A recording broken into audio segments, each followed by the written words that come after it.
So one of the hottest terms that we have heard so far this year is inflation.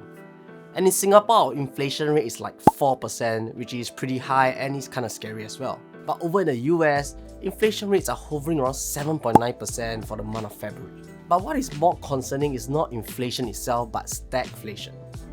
And today we're going to talk about that and how you can prepare yourself.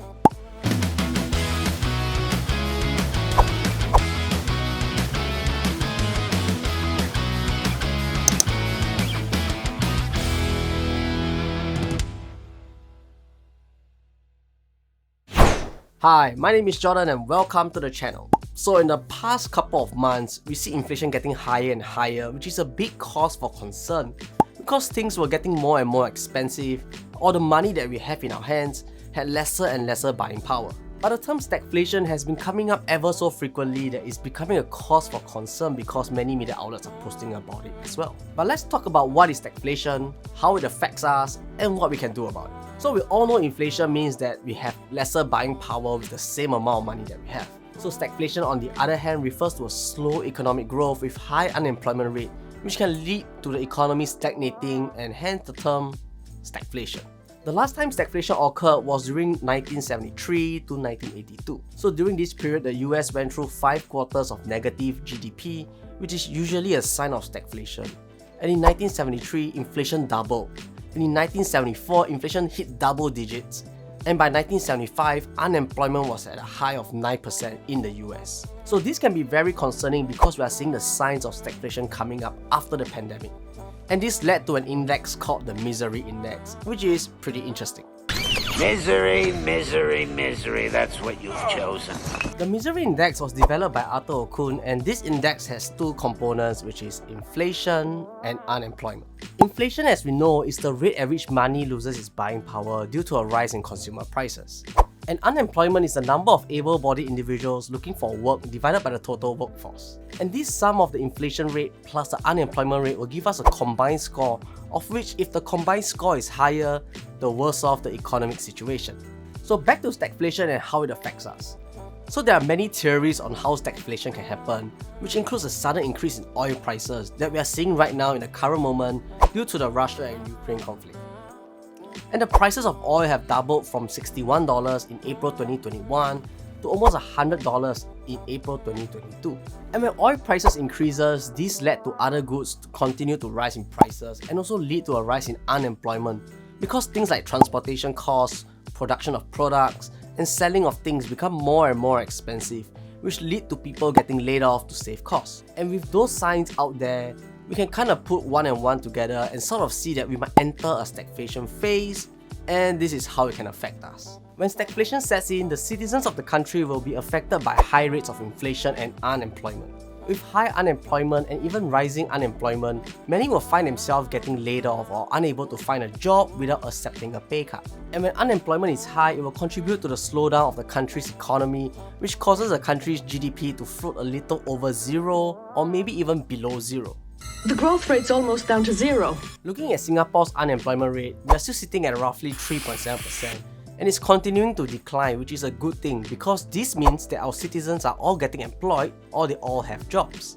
And having a job, as we know, is really important because it allows us to put food on the table, and we've got to take a full advantage of the opportunities that we have as well. And that is why it's really important to continuously invest your money based on your risk tolerance to ensure that your money is working as hard as you are. I can't stress this enough in every video, but this is why we need to talk about today's sponsor, HabitTrade. HabitTrade is the first crypto-friendly global stock investment platform that allows you to trade stocks available on the Nasdaq and the Hong Kong Exchange. So one of the key benefits here with HabitTrade is the ability to transfer stable coins like USDT directly into the HabitTrade platform, and from there you're able to purchase your favorite stocks that's available on the Nasdaq and the Hong Kong Stock Exchange. The HabitTrade app has a great interface that makes it really easy for people who are looking to diversify their crypto portfolio into stocks that hold less risk as compared to crypto. The HabitTrade app has a news tab that allows you to see updated news about the market and also the latest price movements. They also have a trending page that shows you the latest trending stocks in the markets that you can look into. And by signing up with the link in the description down below, you'll get a free stock worth $5 when you make your first purchase of $300 in stocks. And if you purchase more than $1,000 of stocks, you'll receive a free stock worth up to $20. And on top of that, you do get customized market intelligence to help you make informed trading decisions. But most importantly, always do your own research before investing money into any investment instruments. So thank you HabitTrade for sponsoring today's video. So now we know what stagflation is, what causes stagflation, and how it can affect us when it happens. But let's talk about what we can do, and if you have skipped the front part of this video, this is probably the part that will mean the most to you. So the first thing we can do is to really pay off our debt. So this is the most basic rule of investing, which is to pay off creditors or any debts that you have before investing any money. However, there are some debts that are larger and for a longer period of time. And ideally, if it's possible, it's best to refinance those and block them into a lower interest rate during this period before the interest rate starts to rise again.